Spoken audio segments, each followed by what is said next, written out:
Paz do Senhor aos irmãos. Amém. Vamos aproveitar que os irmãos estão de pé e vamos ler o texto. Livro, Evangelho segundo João, Evangelho segundo João, capítulo de número 14. Eu vou ler duas passagens em João. Estão fora de ordem, mas eu já vou explicar daí o porquê. João capítulo 14, verso 6. João 14, verso 6. É um texto conhecidíssimo, né? Está escrito assim, ó. Disse-lhe Jesus: eu sou o caminho, a verdade e a vida. Ninguém vem ao Pai senão por mim. Um pouquinho antes, em João também, capítulo 3, e verso 13. João 3,13.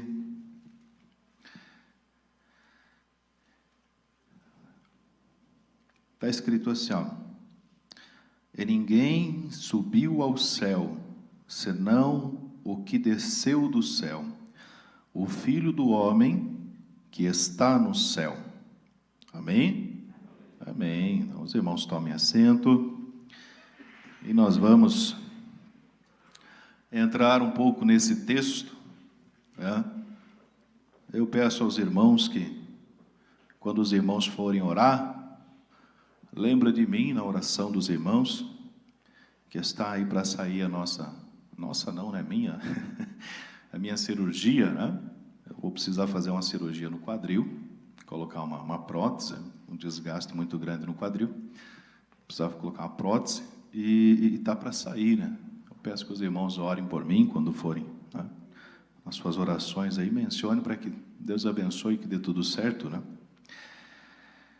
Vamos lá para o texto, então. Como é culto de ensino, nós não temos, digamos assim, tanta pressa, né? Então, nós vamos explorar um pouquinho esse texto, entender primeiramente essa passagem de João 14, verso 6, né? Eu li o 14 antes do capítulo 3, propositalmente, evidentemente, porque no capítulo 14, no Evangelho de João, Jesus está, digamos assim, dando um discurso de coragem para os seus discípulos, para que eles perseverem, né?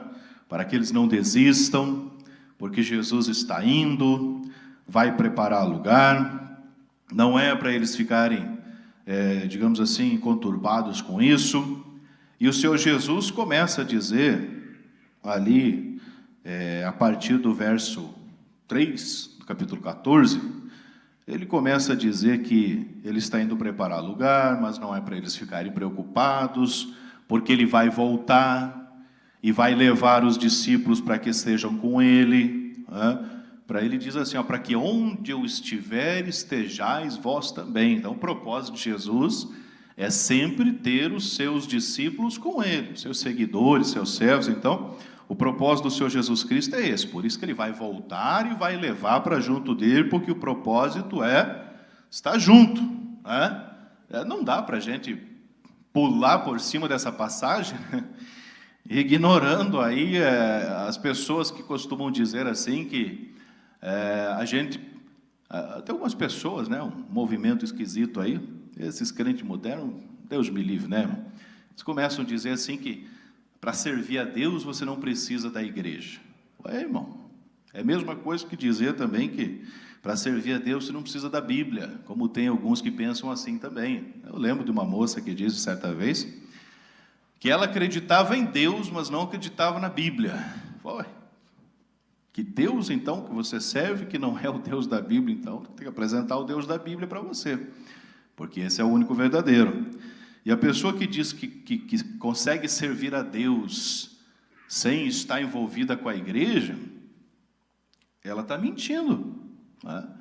Porque a expressão do amor a Deus é também o amor ao próximo. É estar aqui, Jesus faz questão de estar reunido com o povo e esses crentes não querem estar reunidos com ninguém, irmão. Eles querem ficar só em casa, aí como assim? Aí não dá certo, tem alguma coisa estranha aí. Então, o Senhor Jesus tem o propósito de ter-nos ali junto com Ele. Quer que está todo mundo reunido, todo mundo junto. Por isso que Ele diz que vai voltar e vai levar para onde Ele estiver, esteja com eles também. E no verso 4, Jesus diz para os discípulos assim: vocês já sabem o caminho, vocês conhecem o caminho. É estranho, irmão, mas vale a pena a gente dizer isso. A gente vai ler a Bíblia, claro que os discípulos escreveram, né, os apóstolos escreveram, conforme a sua vivência com Jesus, né, do seu ponto de vista e tal, mas a gente muitas vezes vai ler a Bíblia Sagrada e tem dificuldade para entender. Mas não é uma coisa assim de outro mundo, não é uma coisa incomum. Eu leio a Bíblia e não consigo entender. Muita gente tem essa dificuldade. Mas você vê os discípulos andando com Jesus, irmãos, eles tinham cada dúvida assim absurda. Absurda. Quando Jesus diz ali no verso 4, olha, vocês já sabem o caminho, vocês já conhecem o caminho. Verso 5, Tomé. Você pensa que Tomé foi incrédulo só lá quando Jesus ressuscitou? Ele já estava treinando antes, irmão. Olha o verso 5 ali, ó. Senhor, disse-lhe Tomé, Senhor, nós não sabemos para onde vai. Jesus passa 3 anos dizendo para onde ele vai, o que ele tem que fazer, e eles não aprendem, irmão. Não sabemos para onde vai. Como que podemos saber o caminho? Jesus passou anos dizendo para eles o que ele veio fazer, qual era o seu propósito, o que ele estava fazendo ali, reunindo discípulos para isso, e ensinando e pregando, e no final das contas, né, é o mesmo que Isaías. Paulo cita Isaías, né, aquela passagem de Isaías. Isaías pregou muitos anos, irmão, para o povo, muitos anos, e no final ele escreve assim: quem deu crédito à nossa pregação? A quem foi revelado o braço do Senhor? Depois de tanto trabalho pregando o Evangelho, falando do Evangelho, falando das coisas de Deus, quem realmente deu crédito, irmão? E o Senhor Jesus passa tempos aí falando, ensinando, explicando, e lá vem Tomé: Senhor, não sabemos para onde vai, nós não conhecemos o caminho. Como é que a gente vai saber o caminho? Aí Jesus dá a resposta do verso 6 que nós lemos. Disse-lhe Jesus: eu sou o caminho, a verdade e a vida. Ninguém vem ao Pai senão por mim. Então esse é o quadro onde está a passagem que é a passagem que nós lemos nessa resposta de Jesus. Perceba uma coisa interessante, irmão, que o caminho não é um caminho, não. Certamente você já ouviu pessoas dizendo assim, né? A gente não está aqui para ofender ninguém, a gente está aqui para esclarecer os fatos. E quando alguém pergunta para a gente, às vezes a gente vai falar do Evangelho, a pessoa diz assim: mas você fala como se a tua religião fosse a única verdadeira. E é exatamente isso que eu estou dizendo. Que bom! É exatamente isso que eu estou dizendo. O Deus que eu estou pregando, sim, para mim é o único verdadeiro. Eu não estou aqui para dizer outra coisa. Eu não estou aqui para dizer que todas as religiões levam a Deus. Tem um filme conhecido que foi lançado uns anos atrás. Em inglês é The Life of Pi. Em português é simplesmente As Aventuras de Pi. Ele diz que ele foi para uma religião, encontrou Deus ali, foi para outra religião, encontrou Deus lá, e assim ele vai, né? Em todas as religiões ele encontra Deus. Irmão, isso é pura baboseira, irmão. Isso é pura enrolação. Isso é coisa de mente de pessoa que não conhece a Deus. De ficar pensando assim, todas as religiões levam a Deus, né? Todas as religiões falam de Deus. Negativo, irmão. Negativo. Se você pensa assim, você está para lá de Bagdá. Você está muito enganado com relação a Cristo. Não existe esse negócio de todas as religiões levam a Deus. As religiões, de fato, falam de Deus. Mas nem todas elas falam do Deus verdadeiro. Nem todas elas. Porque as religiões, irmão, tendem a ser caminhos humanos. Tendem a ser estruturas humanas. E nós sabemos que tudo aquilo que é estrutura humana pode falhar. O Senhor Jesus Cristo, Ele não está dizendo assim, ó, põe o texto lá para nós. Ele não está dizendo assim, ninguém vai ao Pai, senão por mim. Não. E no grego está exatamente do mesmo jeito. Ele diz assim, ninguém vem ao Pai, senão por mim. Ele não está dizendo ninguém vai ao Pai, dando a ideia de que, não, existem outros caminhos, dá para ir. Negativo. O único caminho para ir ao Pai é vindo através de mim. Eu sou o único caminho, é o que Jesus está dizendo. Tomé diz, não conhecemos o caminho. Negativo, você conhece, porque Jesus está dizendo assim, eu sou o caminho, a verdade e a vida. Ele não está dizendo ninguém vai ao Pai, ninguém vem ao Pai. Ele está dizendo, quer chegar no Pai, tem que passar por mim. Se não passar por mim, não chega no Pai. Eu sou o caminho para o Pai. E ele não está dizendo, não, tem várias religiões, porque na época dele já tinha montes. Na época dele já tinha judaísmo, na época dele já tinham os saduceus, tinha os fariseus, eram grupos sectários, tinha os essênios, que não são mencionados na Bíblia, mas já tinha, né? Tinha o grupo dos terroristas, né? O grupo dos sicários, os que eram chamados ali de, não me lembro de cabeça o nome deles, um dos discípulos de Jesus até fazia parte desse grupo, era um grupo praticamente de terroristas, né? Que queriam implantar o reino de Deus assim meio à força, né? Existia um monte de grupos, irmão, um monte. Jesus poderia dizer assim, não, essas religiões aí, todas elas levam a Deus. Negativo, irmão, negativo. Crente que pensa assim está precisando conhecer realmente esse caminho. Está igual Tomé. Se você pensa que qualquer caminho leva a Deus, você está enganado. Jesus está dizendo, ninguém vem ao Pai senão por mim. Ele é o único caminho, e ele está parado, né? Ele não está apontando para o caminho, ele está dizendo que ele é o único caminho. Significa que o nosso propósito aqui como cristão, como servo de Deus, é levar as pessoas para Jesus, porque Jesus é o caminho. Um pouquinho mais adiante, Filipe vai dizer assim, mostra-nos o Pai e isso basta. Negativo, quem vê a mim vê o Pai. O Senhor Jesus simplesmente está ali, Ele não está apontando para o caminho, Ele está dizendo, eu sou o caminho, o Pai está atrás de mim, se você não passar por mim, você não vai chegar no Pai.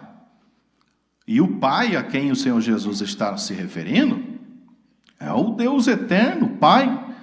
E lá no capítulo 3, tem um negócio interessante, lá praticamente o Senhor Jesus dá a justificativa do porquê que Ele é o único caminho. O único caminho. Não tem caminho fora de Jesus, irmão. Não tem. Tem um negócio interessante que vale a pena falar, culto de ensino, dá para a gente mencionar isso, mas você sabe que o Evangelho de João foi um dos últimos a serem escritos. Foi um dos últimos. E se você perceber no início do Evangelho de João, se os irmãos puderem colocar lá o capítulo 1 de João, faço questão de mencionar isso, pode colocar lá, capítulo 1 de João, o Senhor Jesus vai começar a dar, o autor, né, João, vai começar a dar a introdução sobre Jesus. No princípio era o Verbo estava com Deus, o Verbo era Deus, né? E ele vai dizer que todas as coisas foram feitas por Ele, sem Ele nada do que foi feito se fez. Pode ir passando. Aí no verso 4, ele fala que Jesus nele estava a vida era a luz dos homens, a luz resplandece nas trevas, as trevas não prevaleceram contra ela e tal. Aí no verso 6, João coloca um negócio que parece meio estranho.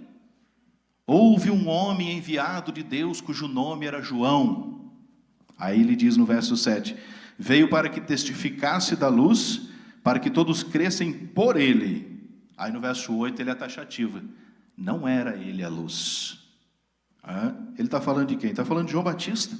Não era ele a luz, mas ele veio para que testificasse da luz. Irmão, por que raios João está colocando essa passagem ali, dizendo assim, João Batista não era luz, ele veio para dar testemunho da luz. Ele veio para dar testemunho da luz, mas ele, João Batista, não era a luz verdadeira. Por que João, o evangelista, está dizendo assim, João Batista não era a luz? Sabe por quê, irmão? Porque na época em que João escreveu o seu evangelho, havia um grupo de pessoas que eram discípulos de João Batista. E João Batista já tinha morrido.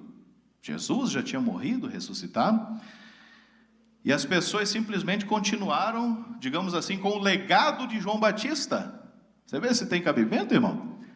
Eles continuaram, eles formaram uma seita, seguindo os ensinamentos de João Batista. Irmão, o único propósito de João Batista era dar testemunho de Jesus, preparar o caminho para Jesus. Mas você vê como as pessoas, ao seguir o pensamento de João, não, vamos manter o legado de João vivo e vamos seguir os ensinamentos dele. Gente, o propósito de João Batista era levar as pessoas para Jesus. Quando alguém veio se queixar para João Batista, parece que Jesus está fazendo mais fama que você, que ele cresça e que eu diminua. Me esqueça, irmão, o meu propósito já foi cumprido. O meu propósito já era levar as pessoas para Jesus, já foi. Era só isso. Mas na época que João escreveu este evangelho, havia uma seita dos discípulos de João Batista, irmão. Um grupo de pessoas que não seguiam Jesus. Entendeu? Não seguiam Jesus, mas seguiam João Batista, que já havia morrido fazia tempo. Irmão, isso é pensar e se fundamentar em crença humana. Entendeu? O propósito de todo pregador é levar as pessoas a Cristo, que é o caminho, e não atrair pessoas para si. Tem gente que diz assim, né? Como eu disse, os crentes modernos, né? Tem umas frases que parecem muito inteligentes, mas no final das contas não tem fundamento nenhum. Diz assim, tem algumas pessoas dizendo assim, antes de ganhar alma para Jesus, a gente tem que ganhar pessoa para a gente. Negativo, irmão. Você não tem que ganhar ninguém para você, primeiro que não existe ganhador de alma. Mas como que não existe ganhador de alma? Existe pregador do evangelho, irmão. Pregador do evangelho existe. Ganhador de alma, não. Como assim? Não é todo culto que as pessoas aceitam Jesus. Não é todo culto que as pessoas reconciliam. Pregar o evangelho é o nosso dever. Ganhar as almas, isso é obra do Espírito Santo, irmão. Isso é obra do Espírito Santo, não é nossa. O fulano foi ganhador de alma. Para de se iludir, irmão. Não fique se iludindo com esse tipo de conversa. Isso é mentira. Quem ganha a alma é o Espírito Santo. Nós pregamos o evangelho. Quando Jesus disse, ide por todo o mundo e pregai o evangelho, quem crer e for batizado será salvo, quem não crer será condenado. Significa que nós vamos pregar e tem pessoas que vão crer, ou nós vamos pregar e tem pessoas que não vão crer. Mas isso não importa se vão crer ou se não vão crer. A ordem é que nós preguemos. Pregar o evangelho é o nosso dever. Agora, se as pessoas vão aceitar Jesus ou não, aí é o trabalhar do Espírito Santo e não nosso. Não existe o ganhador de alma profissional. Isso não existe, irmão. Não se iluda com esse tipo de coisa. Isso é coisa de crente moderno, como eu já falei para os irmãos. Então veja, irmão, que mesmo João Batista, que foi um grande homem de Deus e que dava testemunho de Jesus, mesmo assim distorceram as coisas dele e acabaram seguindo seus próprios pensamentos. Para você ver como as pessoas são complicadas. As pessoas são difíceis, irmão. E ali no capítulo 3 de João, e no verso 13, né, você vê Jesus conversando com quem? Com Nicodemos. Nicodemos, um homem sábio, importante, inteligente, conhecedor da lei, conhecedor do Antigo Testamento.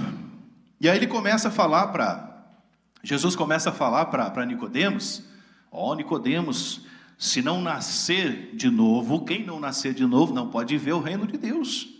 Quem não nascer de novo não pode entrar no reino de Deus. E esse nascer de novo, tem umas bíblias um pouquinho mais atualizadas, digamos assim, que captam melhor o significado desse texto, é literalmente nascer do alto, nascer do céu. E Nicodemos pergunta para Jesus, mas tem como um homem velho tornar a entrar no ventre da mãe e nascer? Jesus, não é disso que eu estou falando. Esse nascer de novo é nascer do alto, é nascer do céu. É nascer do céu, porque o fundamento da regeneração é operado por Deus, e Deus está no céu. O céu aqui não é o céu para onde vão os salvos, não. O céu aqui que Jesus está dizendo é o céu morada de Deus, morada do Pai. E o Senhor Jesus diz assim, olha o verso 13, que interessante, irmão. Ninguém subiu ao céu, senão aquele que desceu do céu, o Filho do Homem. O Filho do Homem é uma expressão que Jesus usa para se referir a Ele. É uma expressão escatológica, citada em Daniel, apresentada em Apocalipse, é uma expressão utilizada por Jesus para se referir a Ele. Lucas usa muito essa expressão, muito. O Senhor Jesus está dizendo assim, ninguém subiu ao céu, apenas aquele que desceu do céu. Jesus está falando de quem? Dele. Ele está dizendo apenas o Filho do Homem, apenas esse subiu ao céu, porque ele veio do céu. Por que isso é importante? O que isso tem a ver com João capítulo 14? Simples. Simples, simples e simples. Tem pessoa que já entendeu o mistério, né? Tem pessoa que já entendeu. Irmão, o Senhor Jesus disse certa vez, pode um cego guiar outro cego? Não cairão ambos no buraco? Quando o Senhor Jesus diz, eu sou o caminho, a verdade e a vida, Ele está dizendo, ninguém vem ao Pai senão por mim. Mas por que Jesus é o único caminho? Sabe por quê, irmão? Porque para guiar você pelo caminho, quem vai te guiar tem que ser alguém que conhece o caminho. É ou não é? João Batista conhecia o caminho? Ele conhecia Jesus. Mas João Batista veio do céu? Negativo. João Batista era da terra. A única pessoa que pode nos conduzir para o Pai é Jesus. Por quê? Porque Ele veio do Pai. Significa que Ele é o único que conhece o caminho, irmão. Ele é o único. Por que Jesus é Deus verdadeiro e por que só Ele salva? Como eu disse no início, eu estou aqui exatamente para dizer que Jesus é o único que pode salvar, e que não existe esse negócio de as religiões levam a Deus. Negativo. A única pessoa que pode levar alguém a Deus é o Senhor Jesus Cristo. Por que o Senhor Jesus Cristo é o único? Porque Ele foi o único que estava com o Pai e que se revelou a nós. Ele é o único que conhece esse caminho. Ninguém mais conhece esse caminho, irmão. Ninguém mais no mundo pode oferecer a você a salvação, dizendo, me segue que você vai ter a salvação. Ninguém pode fazer isso. Sabe por quê? Porque Jesus é o único que conhece o Pai, porque Ele veio do Pai e Ele conhece o caminho, Ele sabe por onde nos conduzir para a salvação. Ninguém mais, irmão. Tem gente se apoiando em grupos sectários, como eu citei agora há pouco, João Batista. Tem gente se apoiando no Papa. Tem gente se apoiando em Maria. Irmão, nós temos um respeito profundo por Maria. Profundo, profundíssimo. Assim como nós respeitamos os apóstolos Pedro, Paulo. Mas Maria não salva, meu irmão. Sabe por que ela não salva? Não é culpa dela. Não, ela não salva. Sabe por quê? Porque ela não veio do céu. Somente o Senhor Jesus Cristo veio do céu. Só Ele conhece o caminho do céu. Como que uma pessoa vai nos guiar para o Pai se ela não veio do Pai, se ela não conhece o caminho para o Pai? Não tem, irmão. Não tem um ser humano nesse planeta que possa dizer que veio do céu, e que pode nos guiar para o Pai. Não tem ninguém. Por isso que Jesus é o único caminho verdadeiro para o céu, porque ele veio do céu. E eu ressalto isso com duas coisas importantes. Essa eu já citei. Como é que você vai guiar alguém por um caminho que você não conhece, irmão? Não tem como. Não tem como. Mas nem de longe, irmão. Você vê, por exemplo, vamos pegar aí, sabe que Paulo tinha essa ideia. Vamos pegar lá, 1 Timóteo capítulo 3, e o versículo 1, quando Paulo, né, fala para Timóteo sobre o ministério. Paulo dá uma alfinetada rápida, né? Põe o verso 1, ó. Esta é uma palavra fiel. Se alguém deseja o episcopado, excelente obra deseja. Você deseja o presbitério, o diaconato, o ministério em si? Excelente! Isso é ótimo! Põe o verso 6 para nós. Aí no verso 6, ele diz: convém, pois, que esse obreiro, né, seja não neófito. Algumas versões mais atuais vai dizer assim, que ele não seja novo convertido. Ué, por que o novo convertido não pode ascender ao ministério, irmão? Por que a pessoa que aceitou Jesus na semana passada não pode ser consagrada já a pastor? E não pode ser colocado para dirigir uma igreja? Por quê? O que tem de mal nisso? É simples. Essa pessoa não conhece, ela não tem experiência nenhuma. Ela não tem experiência nenhuma para guiar você. Está entendendo? A gente deseja as coisas. Eu quero que Deus me coloque no ministério. Excelente. Você só precisa de uma coisa, dentre outras que tem nesse texto aí. Você precisa de experiência. Você precisa conhecer profundamente o caminho e ter experiência. Se você não tiver experiência, você não consegue guiar ninguém. Não guia ninguém, irmão. Por isso que Jesus disse, né? Pode um cego guiar outro cego? Se nenhum dos dois conhece o caminho, como é que você vai dizer, venha por aqui que eu vou ajudar você? Não.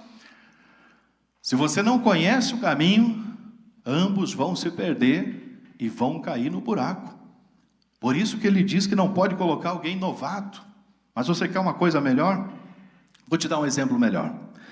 Moisés é citado em Atos, na pregação, na defesa, melhor, de Estevão, quando Estevão estava diante do Sinédrio, no capítulo 7, no verso 23, 30 e 36, Estevão, na sua defesa, vai falar de Moisés, vai falar de fases da vida de Moisés. Ele vai dizer assim, que Moisés passou 40 anos no palácio, em Atos 7, 23, ele diz, Moisés passou 40 anos no palácio, 40 anos estudando, tendo a sabedoria dos egípcios, né? Aprendeu muita coisa. 40 anos esteve lá. 40 anos não é pouco. Eu nem tenho 40. 40 anos não é pouca coisa, irmão. Já viu aqueles filminhos que representam Moisés voltando para o Egito como se ele fosse um rapazote? Tá para lá de Bagdá esses filmes, mano. O texto bíblico diz que Moisés só no palácio viveu 40 anos. Aí ele descobriu, né? Que os irmãos dele estavam sendo açoitados, que ele era hebreu, e que os irmãos hebreus estavam sofrendo. Então, num golpe de fúria, ele assassinou um homem, enterrou seu corpo na areia e teve que fugir. E ele fugiu para a região de Canaã e foi habitar uma região específica chamada Midian. Aí lá no verso 30, o texto vai dizer novamente que ele passou ali 40 anos, irmão. 40 anos apacentando o rebanho do seu sogro, 40 anos, até que Deus falou com ele por meio da sarça ardente. Então Moisés agora está com 80 anos de idade.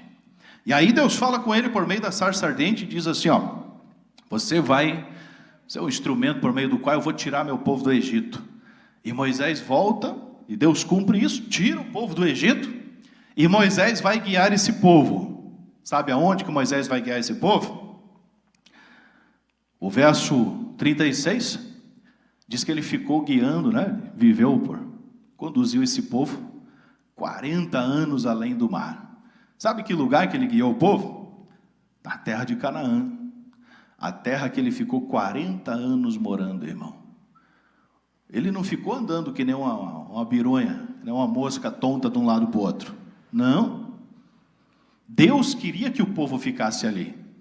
Mas Moisés conhecia muito bem aquela região, irmão. Sabe por quê? Porque ele viveu ali 40 anos. Sabe o que significa isso, irmão? Significa que para você guiar alguém, você tem que conhecer o caminho. Alguém pode dizer, isso é óbvio, mas isso é óbvio, irmão. Então por que a gente fica dando tanto tiro no pé, irmão? Indo atrás de pessoas que não vieram do céu. Se nós sabemos isso é tão óbvio. É tão óbvio, é tão óbvio. Se é tão óbvio, então por que nós ficamos seguindo pessoas que não nos apontam para Jesus? Ficamos seguindo pessoas que não conseguem nos levar para o céu porque não vieram do céu. A pessoa, para nos guiar para o céu, ela tem que conhecer o caminho do céu. E segundo João 3,13, a única pessoa que pode nos guiar para o céu é o Senhor Jesus Cristo, porque Ele veio do céu. Não tem mais ninguém, irmão. Nós respeitamos as religiões, respeitamos. O Brasil é um estado laico, cada um tem direito de adorar o que quiser, né? No Antigo Testamento, as religiões de Canaã sacrificavam seus filhos a deuses como Queimos, Moloque, né? Filho recém-nascido, jogavam no fogo, queimavam.